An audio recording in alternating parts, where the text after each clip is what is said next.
Did you know the world was once divided in half by a line on a map? In 1494, two European powers, Spain and Portugal, sat down to draw that line. And they didn't just split land. They reshaped history. In 1492, Columbus, sailing for Spain, reached the Americas. He thought he'd found a new route to Asia. Instead, he opened the door to a whole new world. A world so vast, it triggered a rush for territory. But Spain wasn't the only player. Portugal had already been exploring Africa and Asia. The two powers were on a collision course. To avoid war, they turned to the most powerful man in Europe, Pope Alexander VI. The solution? A line. In 1493, the Pope issued a decree.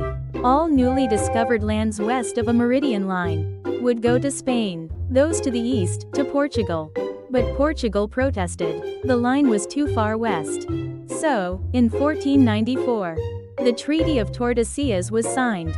On June 7, the new boundary, 370 leagues west of the Cape Verde Islands, roughly 4637 W longitude. Everything west of that line was Spain's. Everything east, Portugal's. It was the most ambitious real estate deal in history, with no one asking the people who actually lived there. At first glance, Spain seemed to get the better deal. Most of the Americas were west of the line.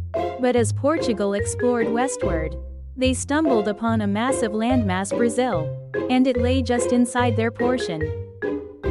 That's why, even today, Brazil speaks Portuguese, while the rest of Latin America speaks Spanish.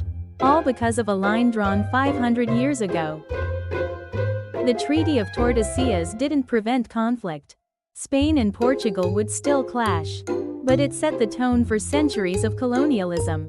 It told Europe, the world is there for the taking. In fact, the world was so large, they had to do it again. In 1529, they signed the Treaty of Zaragoza, drawing a new line on the opposite side of the world. Portugal took control of the Spice Islands.